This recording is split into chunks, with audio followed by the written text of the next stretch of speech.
We'll talk a single page. So you got me everyone? What are we doing today?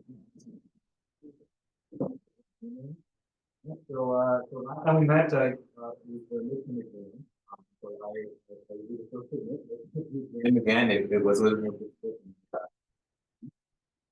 So I'm working on grading those right now. I'm about 1/3 of it done. So I'll have a very good you guys. So you want to come to get the agreement? On Thursday. I'll be posting the report on transitions that we will see probably by tomorrow night. Probably one that's up in the all right, and so the plan for today, we're looking at kind of big system that you can't really start with. So we're moving into kind of the second half of the process. So it's promising to be something more modern, of the contemporary method. Everything that we've done so far with the classical method, they kind of form a good foundation. So that's kind of the optimization. Optimization kind of started as a field.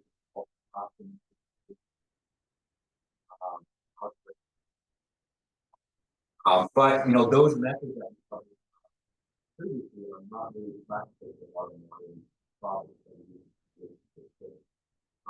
So kind of the broad general class of modern methods is kind of what I describe as non-linear programming. So we'll be starting out today talk about that.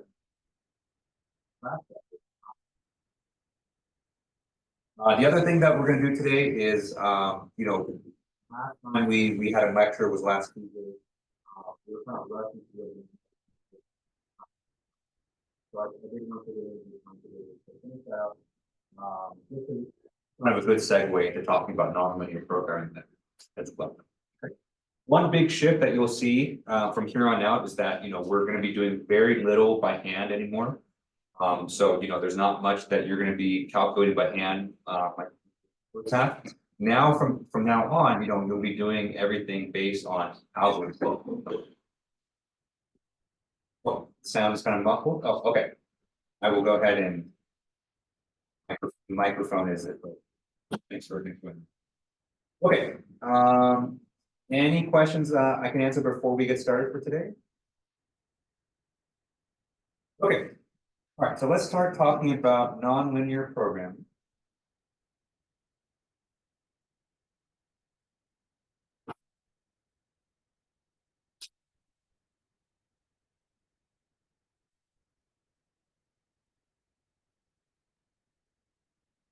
So you'll see me use the abbreviation NLP a lot. So NLP stands for nonlinear programming. So that's kind of the general class of methods that we're going to go over. All right.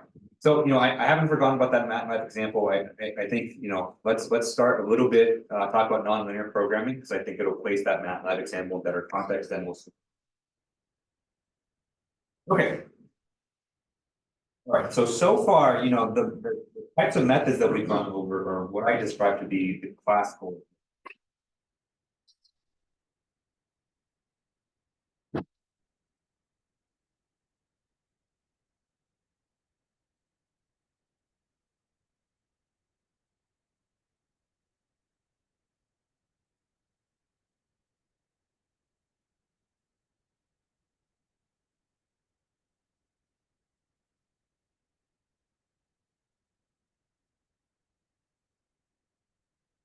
In a nutshell, what the classical methods, the way they work is that we take derivatives of the objective function and we set it equal to 0, and we use that to solve for the values of the design.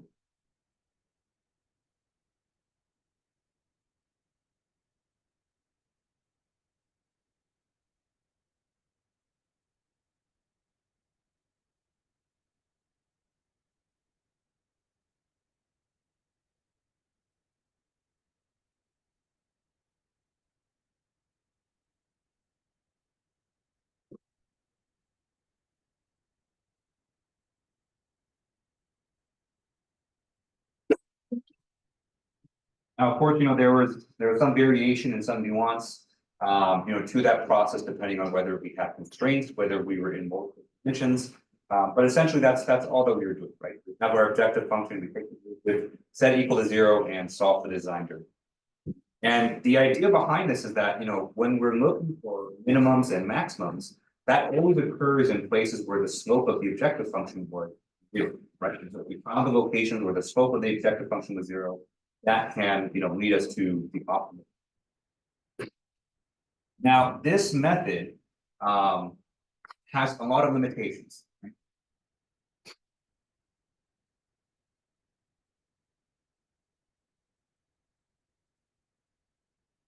Right, so the first kind of big limitation that we face is that the classical methods do not scale well.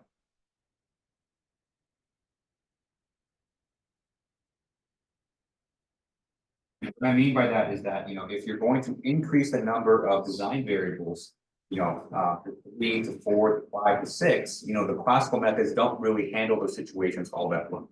You can still solve those situations with, with the classical method. It's just going to take an extreme amount of time, and it's not really practical.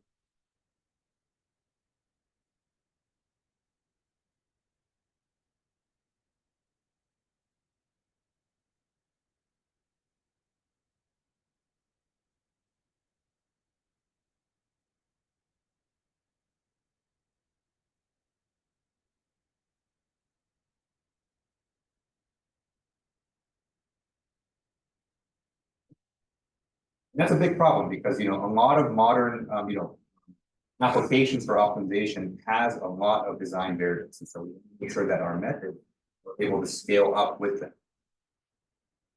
The other big weakness that, we haven't really talked about much at all is kind of the core, kind of the crux of the classical methods to begin with, right? And so, in order for us to use the classical methods, we have to have the objective function. And not only that, our objective function has to be in a certain form so that our design variables show up explicitly in the objective function.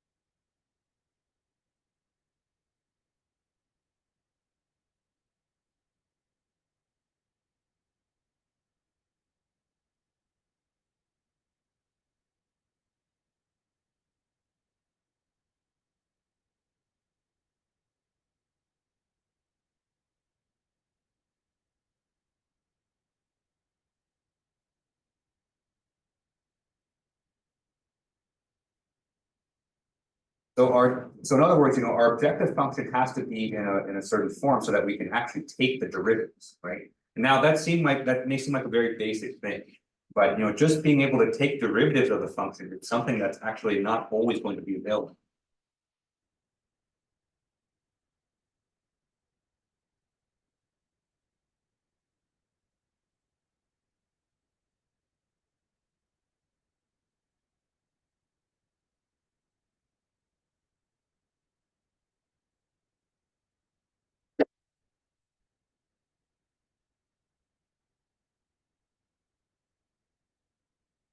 Let me give you kind of a very classic example.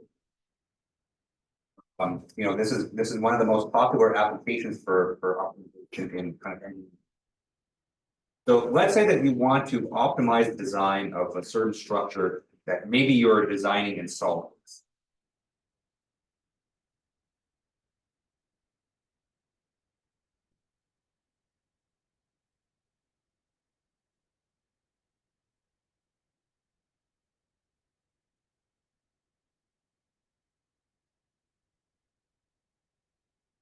So you've created the CAD model within SolidWorks, you've created the dimensions there, and you want to find out, what are the optimal values for the dimensions in your SolidWorks part.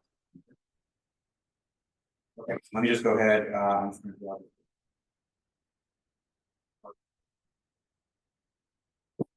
Let's say that it's an L.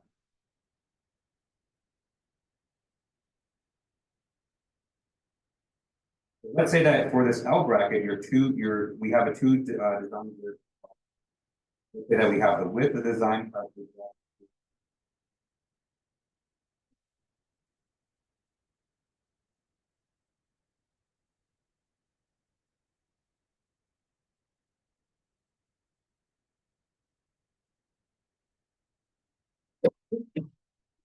And let's say that we want to optimize it so that we want to minimize the amount of stress that's experienced within this outbreak. Okay? We want to make it kind of as we want to pump up the factor of safety as much as possible.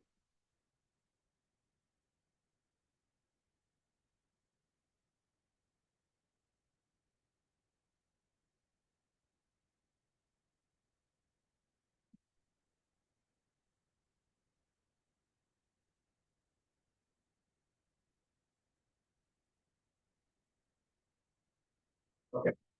And so based on that objective there, the fact that we want to minimize the stress, that means that our objective function should compute the stress within the bracket.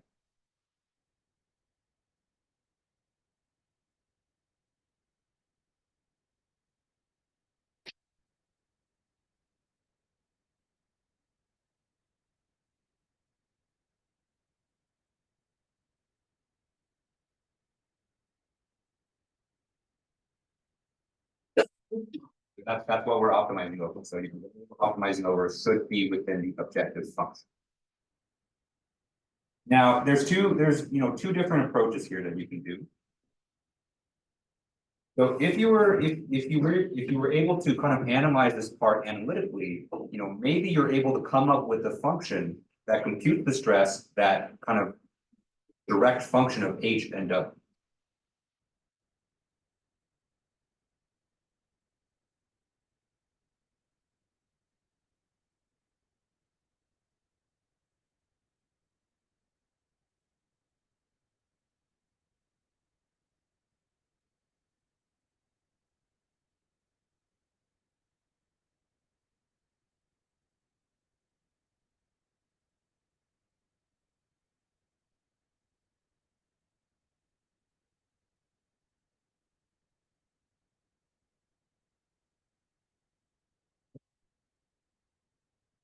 So in theory, that's possible, and probably honestly for a relatively simple bracket like that, maybe you can. And so if you're able to come up with this function, right? So you use the equation of solid mechanics, beam theory, to come up with such an equation, then you can use the classical methods, right? That's exactly what the classical methods need. So you have an objective function, and H and W show up explicitly within the F, H and W. We can use classical methods.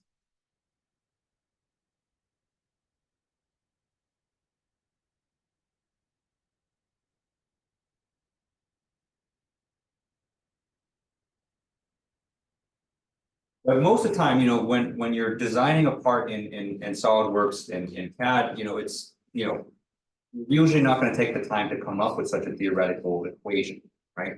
The whole point of you using SolidWorks to begin with is for you to take advantage of a computer's power, right? And so you want to do the least amount of work on paper. And so probably the most common way, or the most best way to compute the stress is to do, let's say, a finite element simulation either within SolidWorks itself, or maybe you do it within another software. Yes.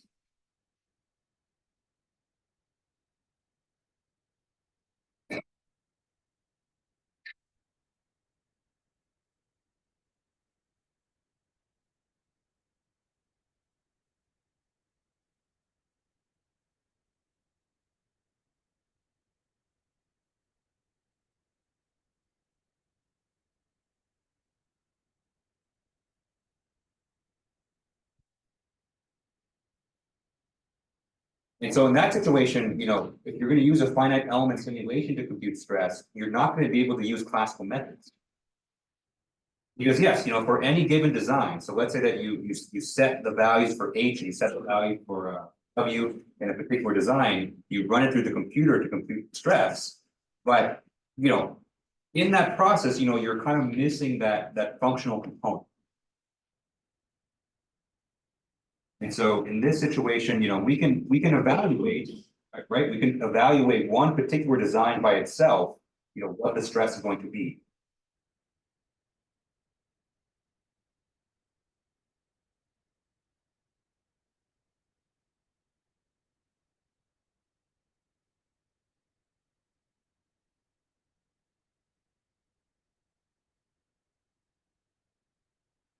In other words, we can evaluate, each particular design one by one, right, by computing the objective function one.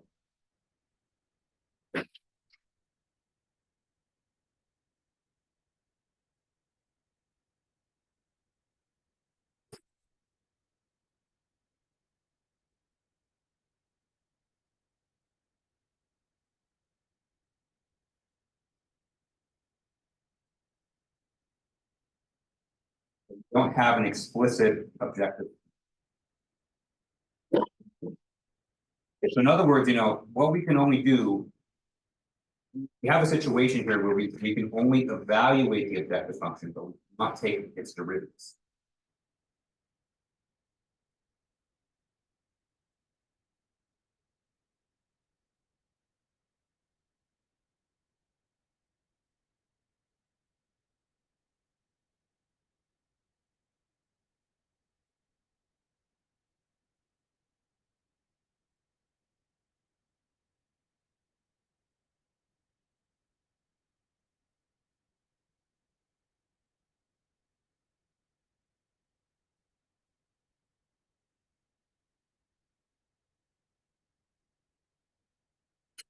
So this is very common in engineering design, right? It's very common that you have your design objective, you have your goals that you want to accomplish with your design.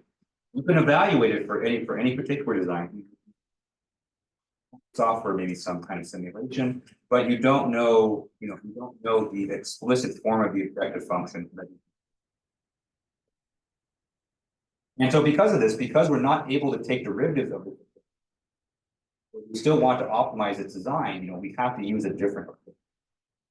That different approach is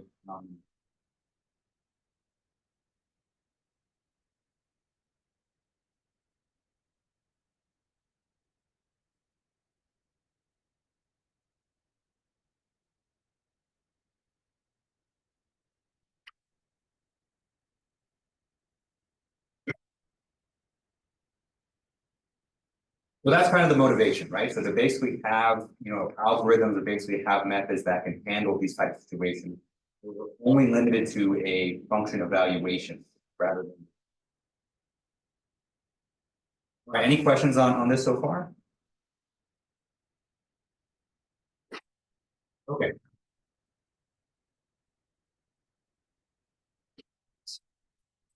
So what is nonlinear programming? How does it work? So from here on forward, the way that we're going to solve problems is, well, we're not going to solve problems anymore. We're going to have the computer solve the problems for us.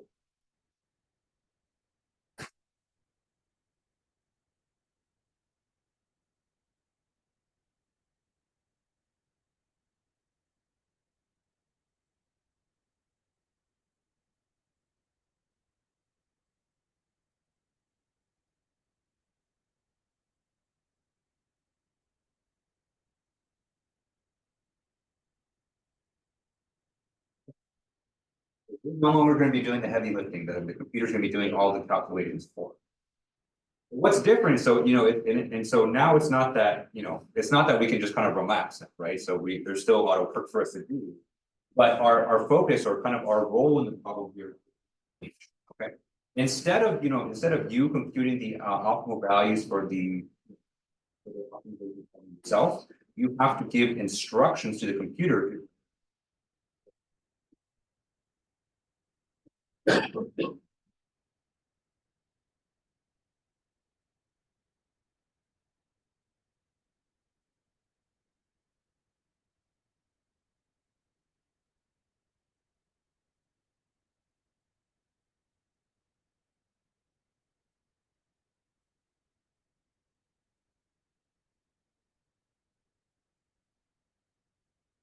So the way I like to think about it is that you're giving the computer instructions, you're giving it a strategy to solve the problem. You're not actually doing the calculations yourself. Okay. So this kind of mindset here, it may sound kind of straightforward, but it's kind of a big shift in thinking. It's a big shift in kind of in terms of how people usually approach problems, especially for time. You're probably used to in your other classes doing the calculation yourself. But now you're just providing the strategy where things go.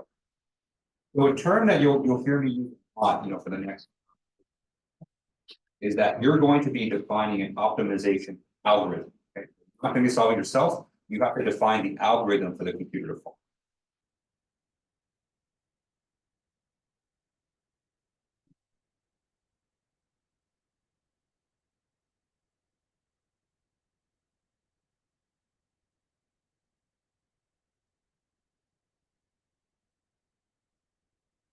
And so an algorithm is nothing more than just a set of instructions or set strategy that you're going to give to the computer for them to solve the problem. Okay? And of course, the way that we're primarily implementing this is in code.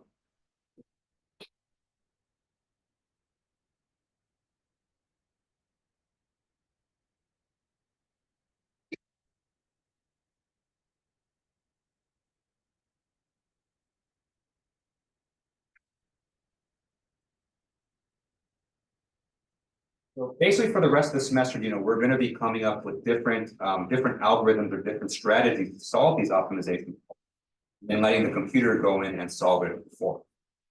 Because there's one thing that computers can do really well. Computers can do calculations very, very quickly. Now, technically, you can take these algorithms, you can take these strategies, and you can apply them yourself. But just because it takes us a long time to punch numbers in the calculator, write things down, a lot of times it's just not practical for humans. So we write it in code so that the computer can. Okay. Let me give you an example. Let's kind of bring this back to the MATLAB example that we were finishing. So the example that we were working on last time, it's technically a real algorithm, not the most intelligent. I think just that I think will kind of give a good starting point, a good example to write an algorithm and how to kind of execute this. So the algorithm that we were implementing last week was what I might call exhaustive search.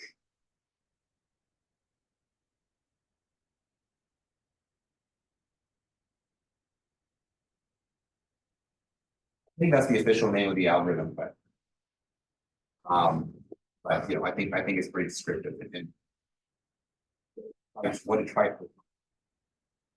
So the idea with exhaustive search is that we have our objective function.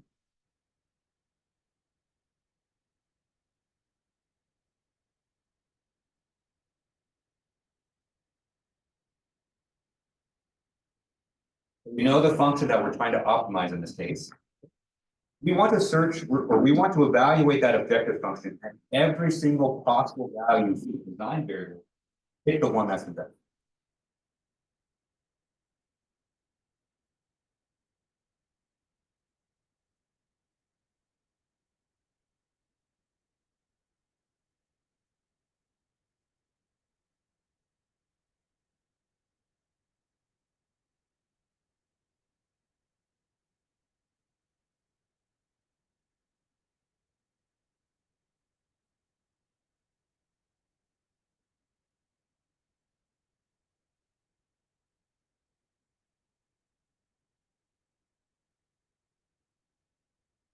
Very simple, kind of almost another name for this that you can call it.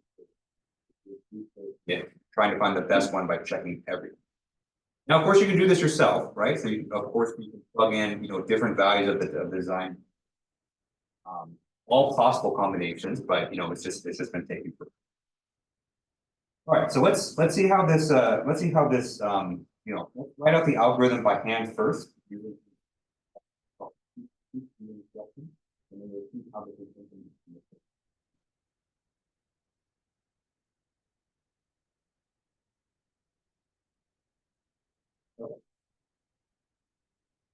So we are given an objective function and we want to evaluate it at every possible value of the design variable.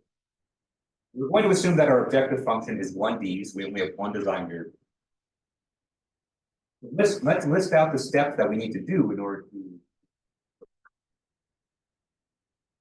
Step one. So step one is going to be,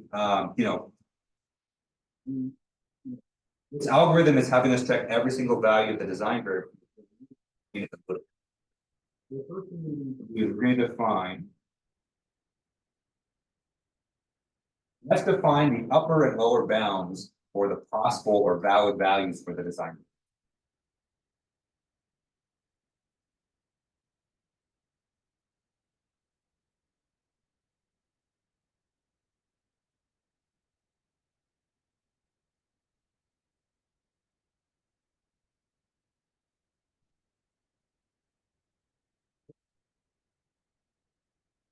Because if we don't define an upper and lower bound, we'll be searching for an infinite. There's everything from negative infinity to positive infinity. Even with a computer, that's not really practical. We can put some bounds here.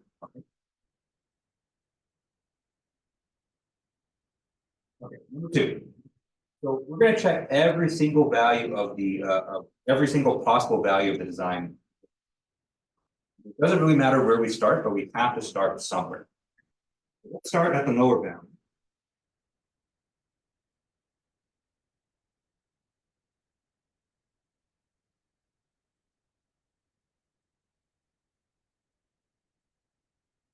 Let's evaluate our objective function at the lower bound.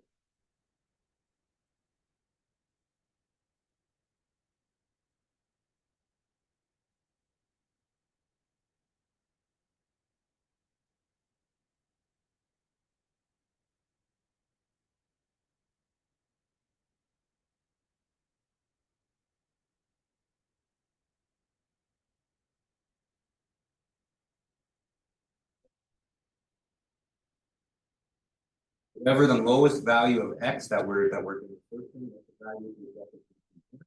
Let's save it, because this right now, this is our initial evaluation.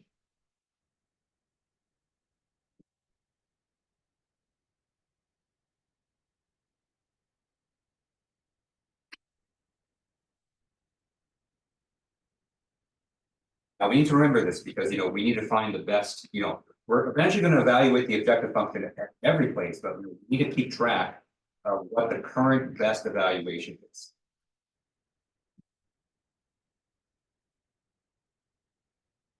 And so since this is our first evaluation, our initial one, we don't have anything to compare to. We're going to save this as our current best evaluation, our current best design.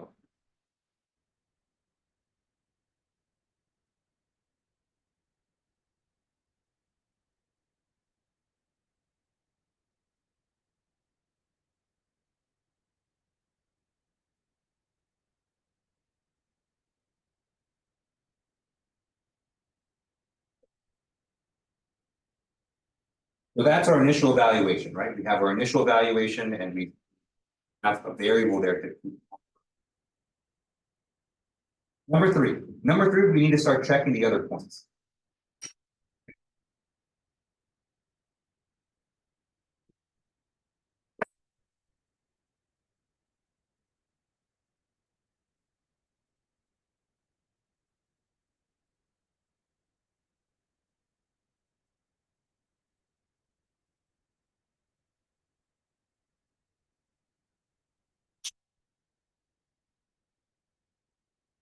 So the way that we're going to do this in code is that we're going to take one small step away from the lower bound or one small step and evaluate the objective function at that next step.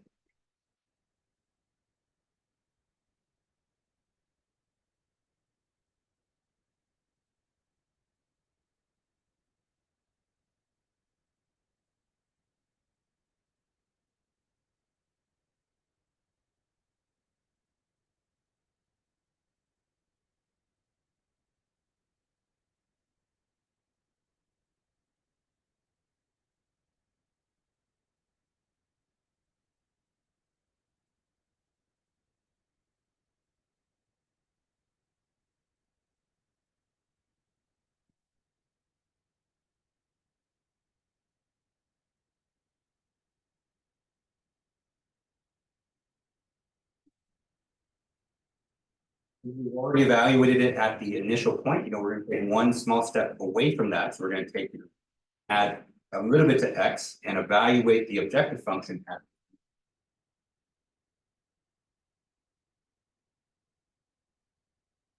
Okay, number 4. So with this new function evaluation,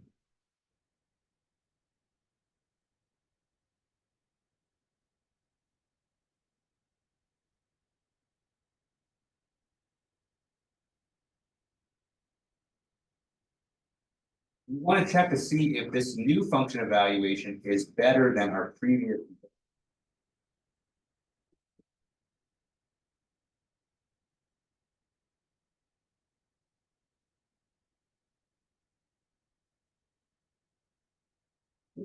Good.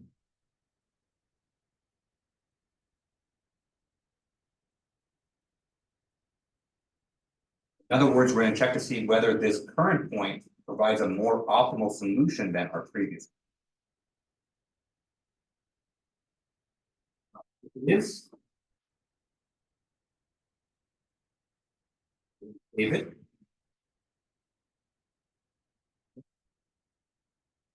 Remember now that we have a new optimal point based on what we're going to save the location, so we're going to save the value of x, or the value of the design variable, as well as the value of the objective.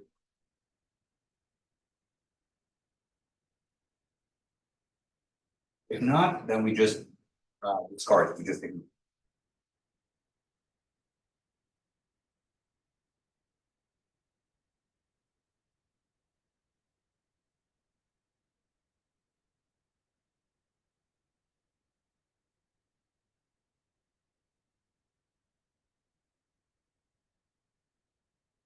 Number 5. Number 5, we're just going to repeat steps 3 and 4. You just keep repeating it over and over again until you check every single design point into them.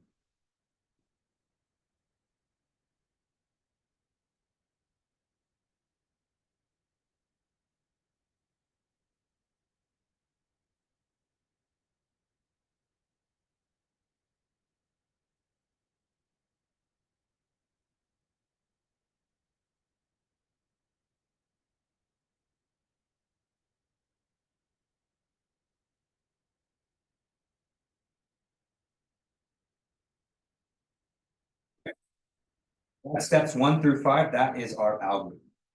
I was a little bit more kind of explicit with this one just because it's our first algorithm. But hopefully this is kind of straightforward, right? Checking every single design variable in a domain and then just finding the best. But I've written it in a way that we can kind of really. The next step is that, now that we have this algorithm is, let's take this to MATLAB and see how these instructions can be coded using MATLAB code. All right, any questions on this?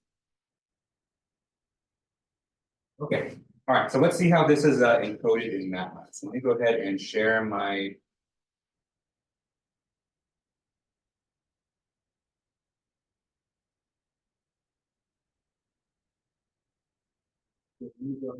So this is the code that we're working on now.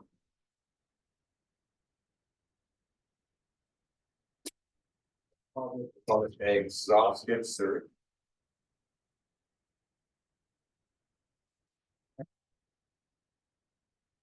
Implement that algorithm that I just talked about, kind of, in the lecture. Okay, so actually, first, let me write down every step of the algorithm on paper. Step 1, define the upper.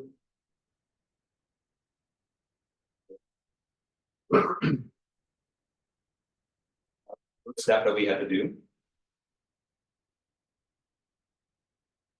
2, starting at the lower bound.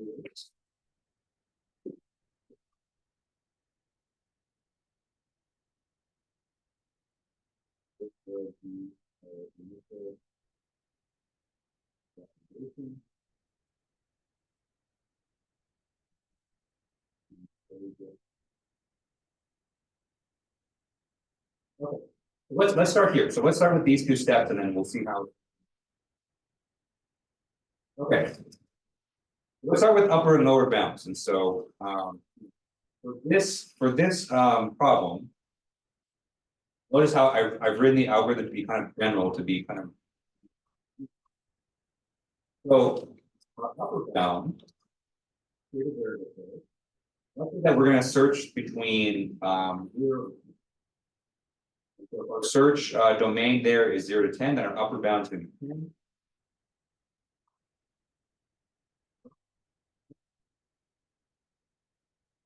And we want to search for every single point between. You can find a variable.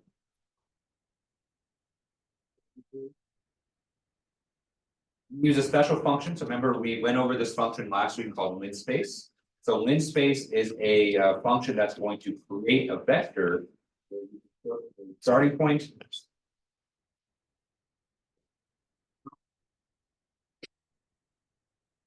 I'm going to create a, and I'm going to define the upper bound as well. And then we're going to find the number of points in let's make it fairly large. 1,000 points.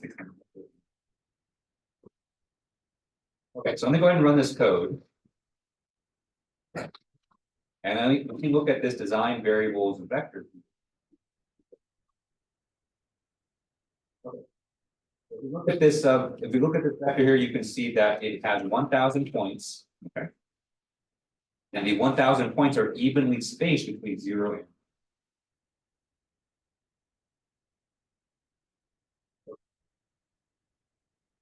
That's what the design variables vector does. Is that it's a vector that's going to allow to check every single one.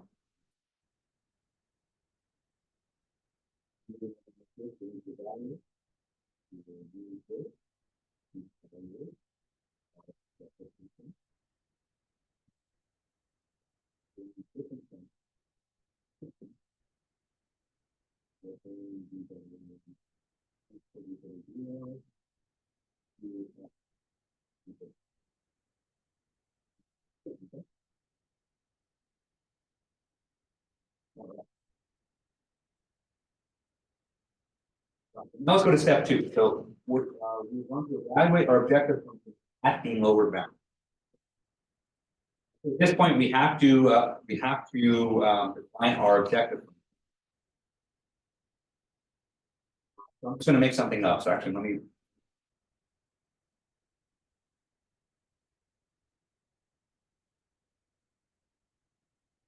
Okay, let's use this function. So let's use the function f is equal to 7 times x cubed minus 3 x minus. But we only want to evaluate this at our initial point here is the lower bound. So I'm going to plug in 0 for all of these.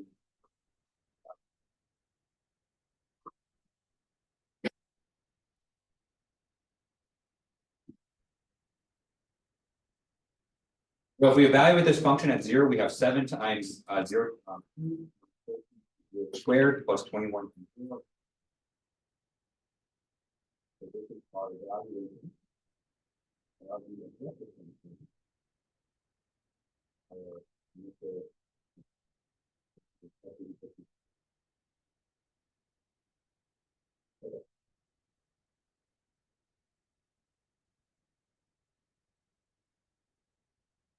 Now we need to save this. So we need to save this. We need to save this value here as our. So in order to save.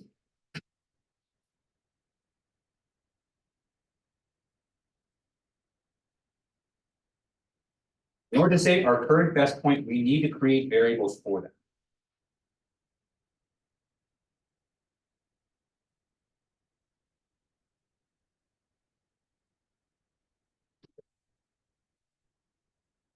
We can create variables. We've already created quite a few variables after. So we created upper bound, lower bound, design variables, and F. All of these are variables.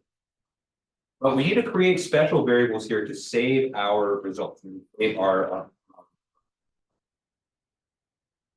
Okay, so I'm going to create a variable called fbest. So fbest here is going to create the current best value for the objective function that we've found. Variable.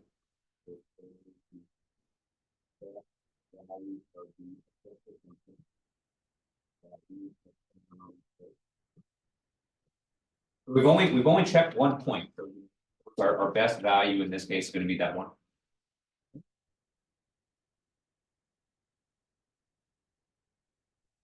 And we also need a variable here to save the current x value. So whatever value of x produced our best value, we need to save that.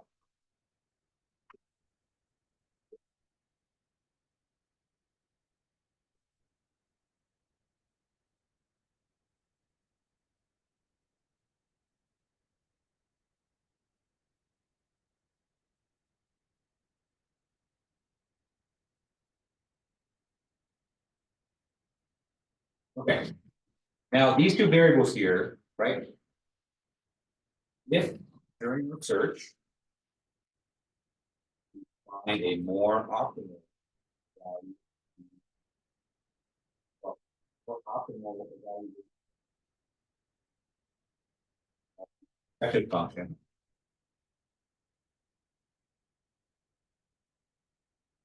then we can update values of.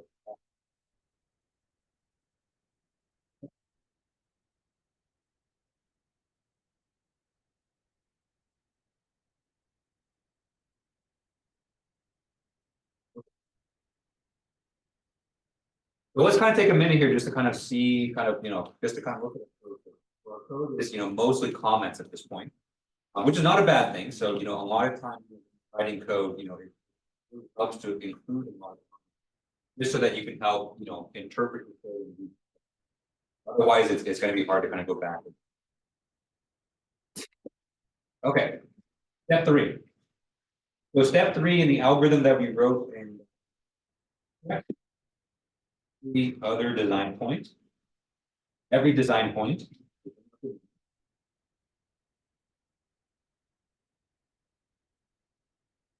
The way we're going to do that is we're going to take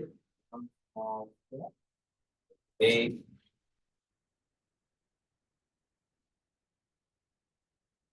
evaluate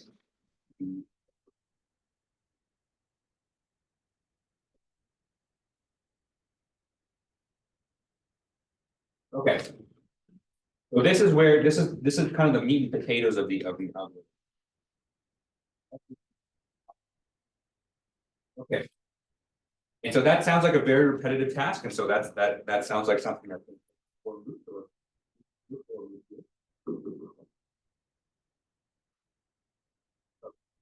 Remember our format for the for loop, so we need our loop symbol. We need a starting value, so the starting value is going to be.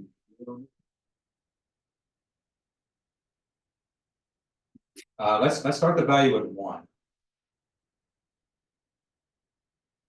I was initially trained in programming. Starting at x has to be 4. And have it's 1. We have 1,000 points that we have to check.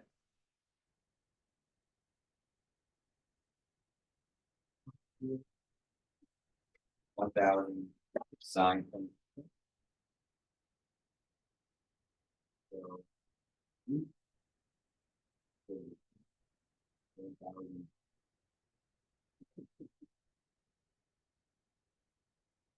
By the way, it's good that everyone's kind of typing this down and kind of following. I'll post this on Canvas too, just so you can see the final version. Okay.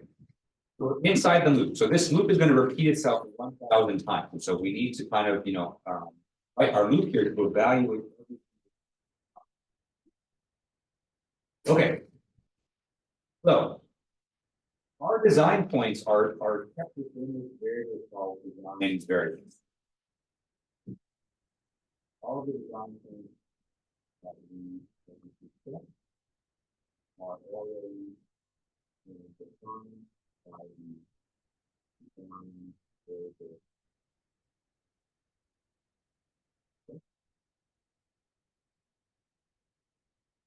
So let's use this loop to basically evaluate every single entry in that.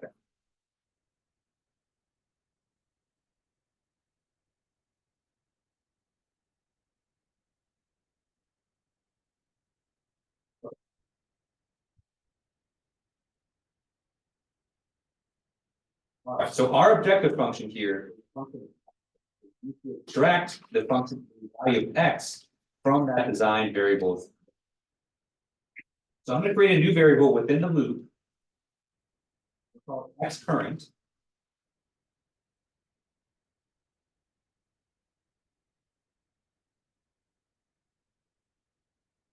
X current, what that line does is that it creates a new variable within MATLAB that's going to be, the current point that we're checking. Remember, this loop is indexing. This loop is repeating 1,000 times, and we're using this loop index.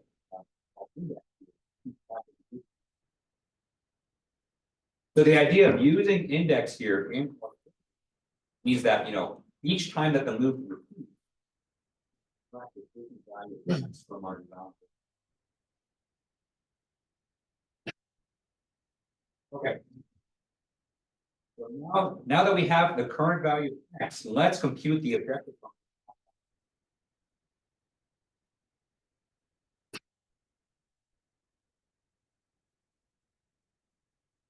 So I'm going to call this f underscore current. So we don't know if this current point is better than our best one. Okay. So f current is equal to our objective function here is 7 times x.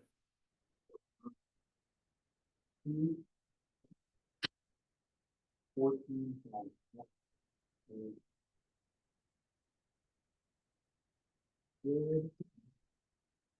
21 times.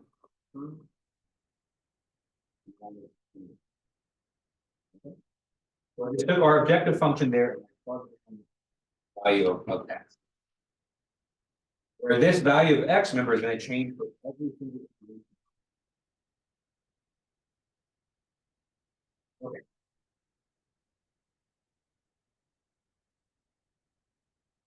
All right, so that's step 3. So step 3 is, we've written the code to check every single or value of every single, design point. Now we need to go to step 4. So step 4 is to check and see if this current evaluation is better.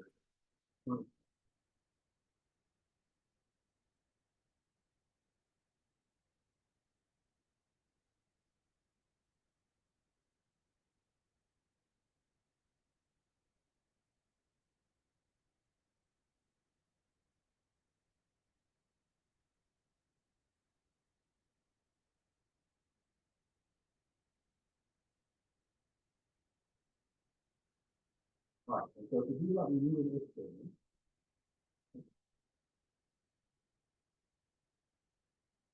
Okay. So, in this problem, I guess I should have mentioned this in the beginning, but we're doing a minimization. So we want to find the minimum of this objective function. And so if we're doing a minimization problem, that means optimal value of the less than our previous. Okay. And so we're going to do that with code. Write if statement. So I'm saying if f current being the current evaluation of the objective function, if that is less than so if this is true, if our current point produces a more negative one, more minimal value of the objective function, that means we found a better.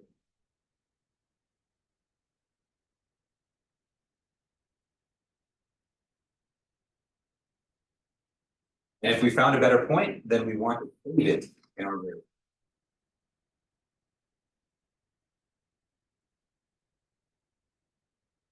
Okay, so how do we save it? The way that we're going to save it is we're going to update the values for f best. F best here is going to be f current. F current is the current evaluation for the objective. X best.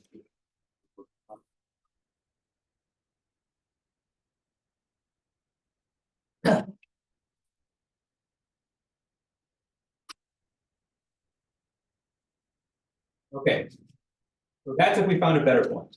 What if we didn't find a better point?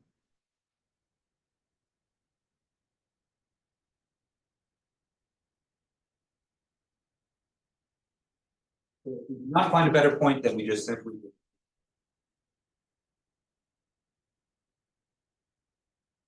By ignoring it, we're not going to update F best or X best.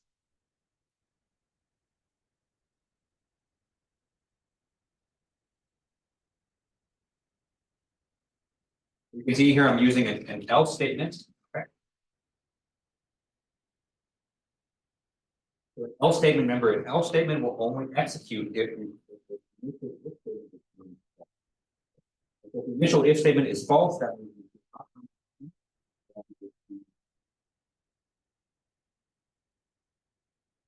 and so to do nothing, you just write no code. So actually, I actually don't even know if this is going to run. One reason you write this code is you have to write 10 times code. But I'm only choosing else in this case. Okay. And step 5. Step 5 is the last step that we go in front. So step 5 is repeat. Step 3, 4, until all the remaining happen.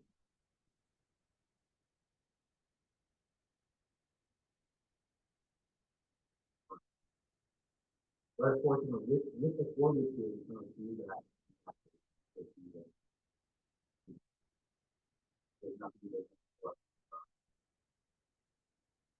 Okay, so that is our algorithm, right? A lot of comments here, but line of code here.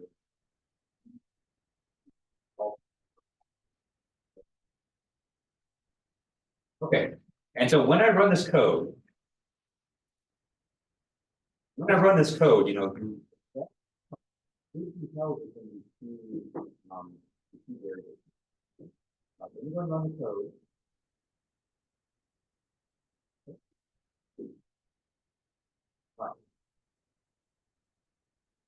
so let's look at our results here.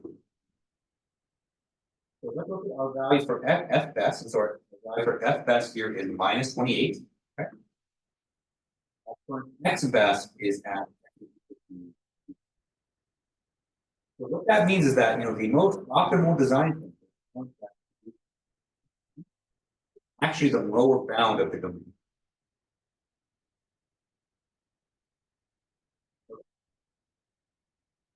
Any questions on any questions?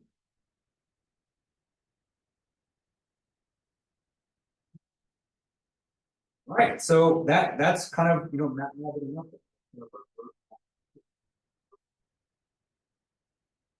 now the nice thing about writing a map is modify it pretty easily.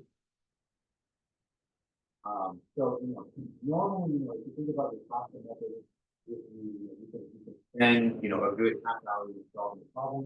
But if you want to solve a different problem, maybe a similar one, you have to do the whole problem again, right? So you have to with computer algorithms like this, with code, if you want to do a different problem, but maybe a different one, you can use the same code. That's kind of really the power of code. If you be able to do things like audio coming in.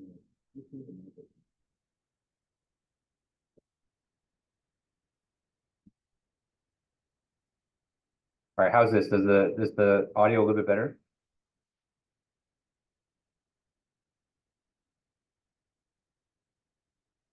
Okay. Yeah, I was I think I just had to switch the microphone. There's a few different microphones on this system. One is like the one I was using was the echo canceling speakerphone, but I've switched to the microphone that's on the webcam. So yeah, thanks for catching that thing. And sorry for sorry for the audio, it's been kind of poor. Okay. So let's say that we want to modify this problem. So maybe instead of doing a minimization problem, let's say we want to change it to a maximization instead. Okay. So there's one key line here in the code here that kind of determines whether we're doing a minimization or a maximization, which is this one right here. Okay. So, with that one line of code there, what we're basically saying is that more optimal design points are less than, or they produce an objective function that's less than the current best. Okay. If we change this to a greater than sign, okay, we can instead do a maximization problem. So by doing so, we've changed the algorithm to search for points that produce an objective function that's greater than the previous one. Okay. All right, so let me go ahead and run this code. Okay. And now you can see that our FS here has changed. Okay. So when we're looking for a maximization problem, we're looking for the point in the domain that produced the objective function with the greatest value. Okay. And so for this objective function here, so for this objective function, 7x cubed minus 14x squared plus 21x minus 28, the highest point or the maximum point is that x is equal to 10, and that produced an objective function that has a value of 5,782. Okay. All right, so that's kind of the beauty of using a code here, is that if you want to do slightly different things, you just have to change the code a little bit. Okay. And you'll notice that too once we start doing homework problems as well, where we'll go ahead and do example problems in the class. We'll go ahead and develop the code. The homework problems that you're going to get are going to be slightly different, but you can reuse the code that we did in class and just have to make a few kind of small modifications to basically use the same code, right? So you don't have to write the code from scratch. You can just kind of reuse it for a new problem. Okay. Now, granted, based on kind of where you guys are at, it might be a good idea just to rewrite the code anyway, just to give yourself practice. But in theory, the whole point of writing a code is that you only have to do a lot of work at first, and then you can just kind of use the code for other stuff. Okay. So some other changes to the code that you may want to do is maybe you want to use it for a different objective function. So maybe you change these two lines of code here. Okay. Maybe you want to change the domain. So if you want to change the domain from, the lower bound of 0 to 10, say you want to check every point from -10 to 10, you can go ahead and change that as well. Okay. There's a lot of different ways that you can modify a single code to work on different types of problems. And that's kind of the beauty of writing code. Okay. All right. Any questions on this example code here? Okay. All right. So I'll post this on Canvas, and so if you've been following along, that's great. So you'll have it in your possession. But I'll post it on Canvas for everyone that that wasn't able to follow along, or maybe the audio was kind of scuffed throughout the lecture. Okay. So let me go ahead and bring back the iPad here.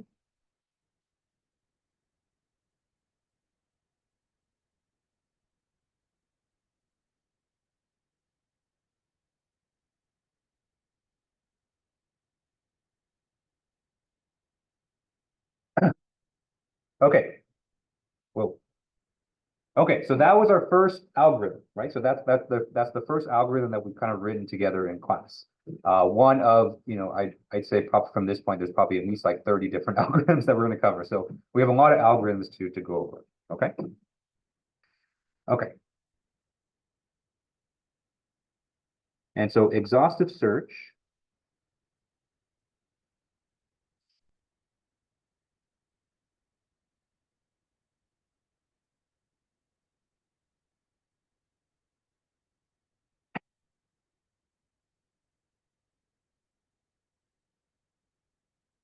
Okay. Exhaustive search is our first algorithm, but it's not a particularly good one, right? And so it's very much like a brute force approach to solving these optimization problems. Basically exhaustive search just says check every single point. Okay.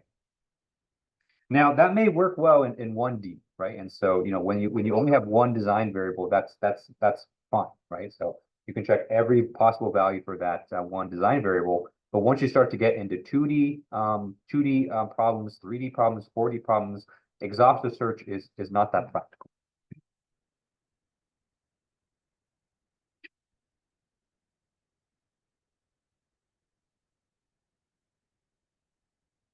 Okay? And so if you want to use exhaustive search for for a multi-dimensional problem, not only do you have to check every possible value for each of the design variables, you have to check every possible combination of every possible value of each of the design variables.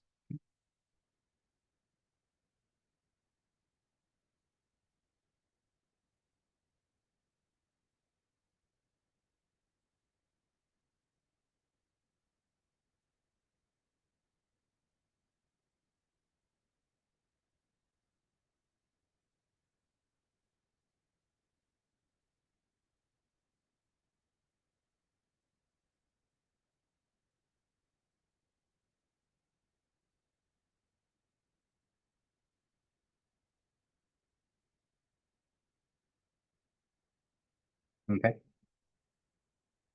And so that's a situation where the cost is going to grow just exponentially, right? So computers are really fast, but there is, a computer speed is still finite technically. So, there's definitely ways for you to run up the computational cost of code, without even trying a lot of the times too. Okay. So we need better algorithms, right? So exhaustive search, it's a nice kind of teaching tool, but it's not really a real algorithm. Okay. Okay. But what exhaustive search did do for us was that it kind of laid the foundation for how a lot of our other algorithms kind of behave, or kind of the structure of all the other algorithms.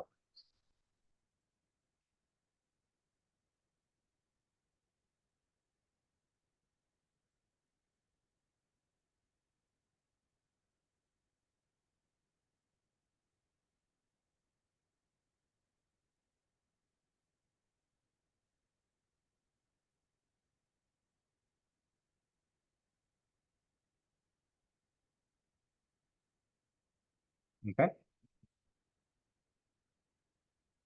So most NLP algorithms kind of follow the same structure, although the logic between the different algorithms is different. Okay. And so for the last point today, I wanted to go over kind of that general structure, and then on Thursday we'll start getting into kind of what I consider to be kind of real algorithms.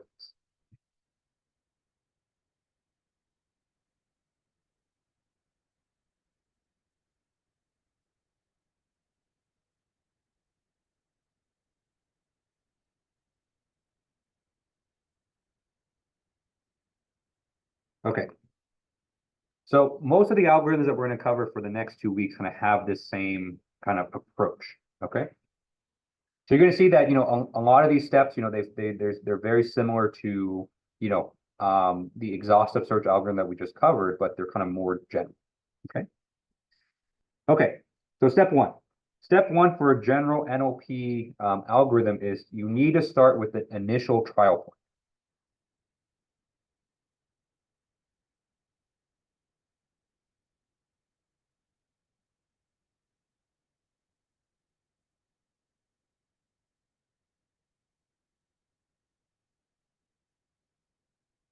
Okay.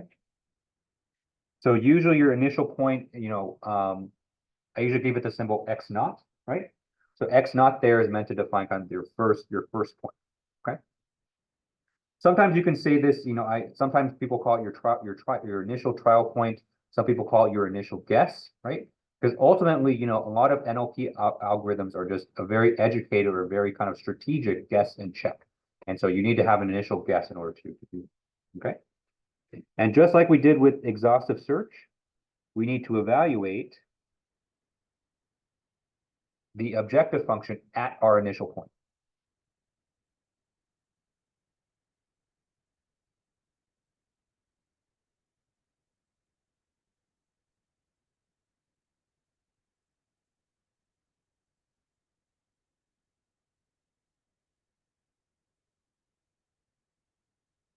Okay. And so we'll call that F naught.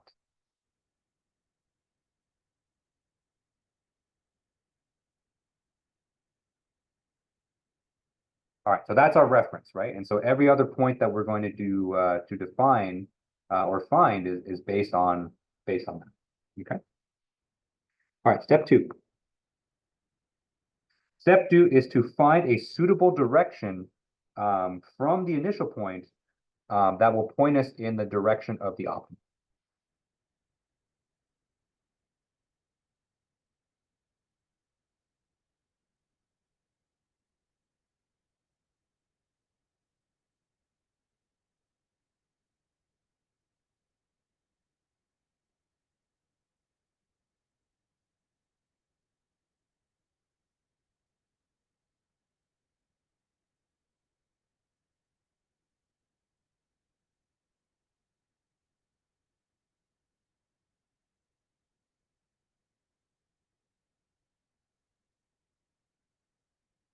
Okay.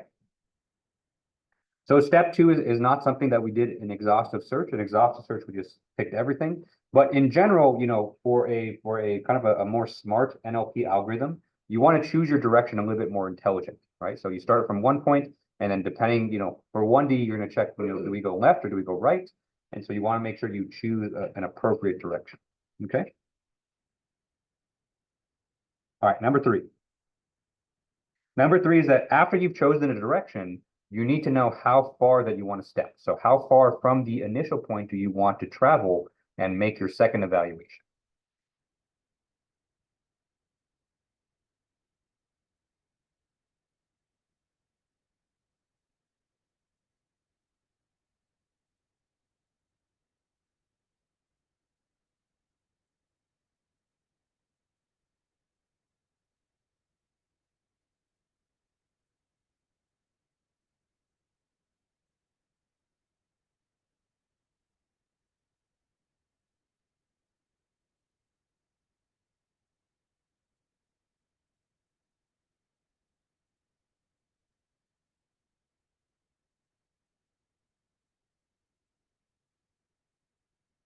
Okay.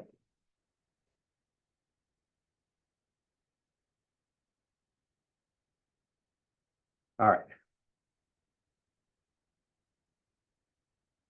So step two is to find the direction. So that's whether we're going, left or right. Step three is to find the appropriate step length, right? So how far do we want to travel from the previous point? Step four is to, use the information from step two and step three to find a new trial point.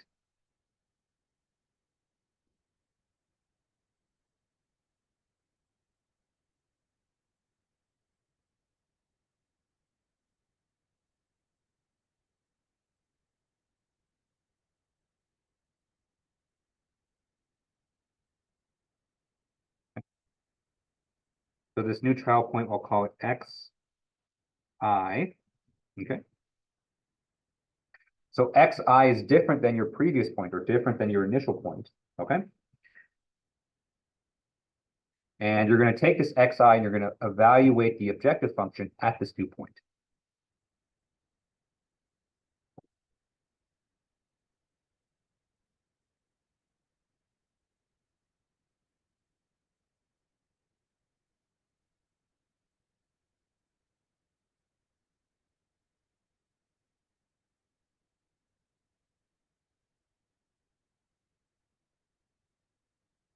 Okay.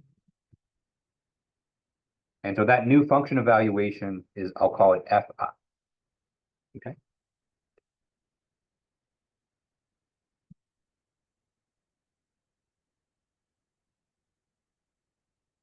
Okay, so that part should be pretty similar to our exhaustive search algorithm. So in exhaustive search, we found new trial points. We didn't have to worry about direction or step size. That was kind of defined for us in the beginning because we're checking every single value of the design variables. But for each trial point, we evaluated the objective function there. Okay. All right, step five. Step five is to test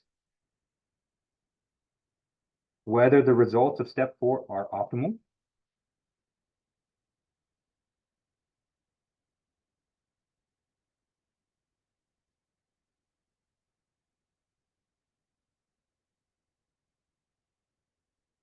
Okay.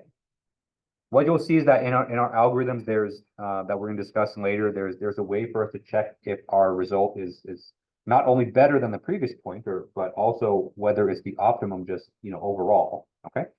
If it is, okay. And so if we've arrived at the optimum point, then we can stop. So we can just just stop here.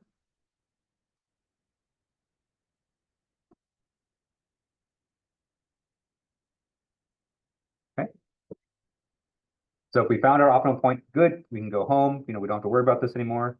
But if it's not optimal, right? So maybe we found an improvement, but maybe that improvement isn't all the way up to the optimum yet.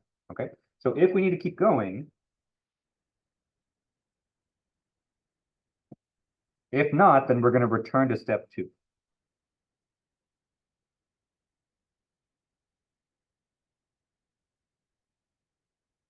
Okay. And then you just kind of repeat that entire thing. So you go, step two, step three, step four, check if step four is optimal. If not, then go back to step two, step three, step four, check. If it's not, 2, 3, 4, check. 2, 3, 4, check. 2, 3, 4, check. Okay. All right, so that's the general structure of most NLP algorithms, or at least the first few that we're going to go over, for the next week and a half. Okay. All right. Any questions on this? Okay. Let's see. Now, the main thing to remember here is that, this type of algorithm, and maybe you pick this up as well with exhaustive search, this is what's called an iterative algorithm.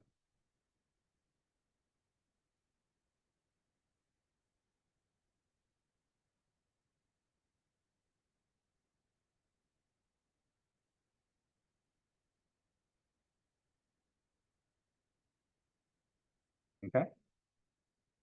And so what that means that in order for them to work, or in order for them to, to execute, you have to kind of repeat things a lot.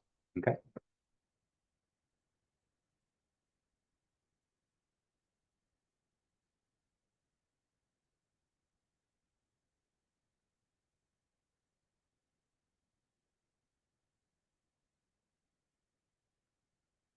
Okay.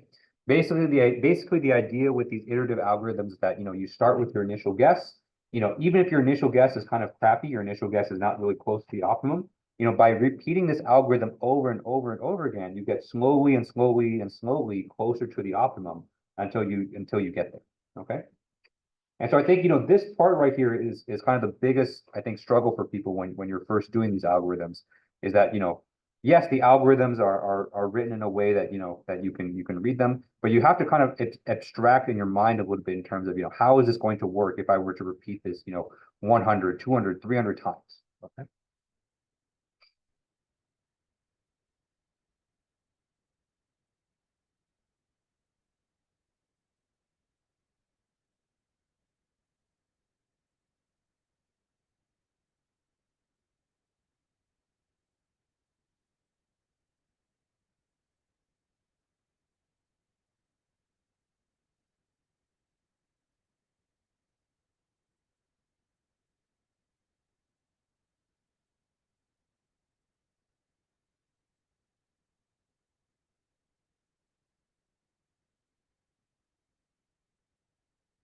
Okay. That's kind of the biggest difference where, in the classical methods, we would run through our procedure, but then we kind of arrive at the solution at the end of that procedure, right? And so with these iterative algorithms, you can run through the procedure, right? You can run through every step in the algorithm, but, maybe you're only just a little bit closer than you were before. And so you have to kind of repeat the whole thing. And then again, you're only just a little bit closer than you were before, and then repeat again and again. Okay. So I think that's kind of the key to kind of understanding all of these algorithms over the next few weeks, is to be able to, take these algorithms and just kind of abstract them and say, how is this going to work, if I were to repeat this many, many times. Okay. I think that's kind of the key to kind of understanding everything, and the key to kind of, implementing everything. Okay. All right. Any final questions before we wrap it up today? Okay. All right. So when we come back on Thursday, we're going to go through our first class of real algorithms called elimination methods. And so we'll see how those methods work. And Thursday, I'll have your midterms graded for you guys as well. So if you want them, you can come by on Thursday. Okay. All right. So thank you everyone for coming today. I hope you guys have a good rest of your day, and I will see you guys on Thursday.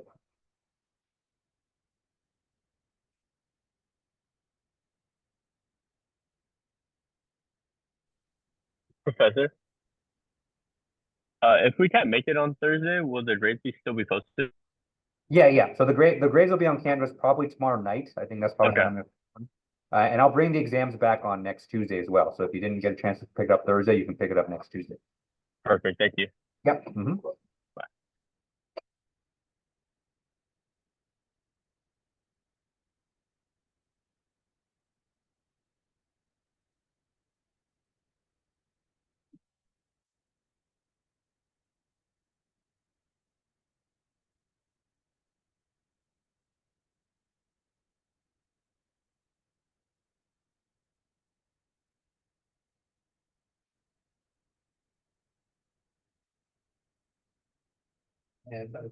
Ah,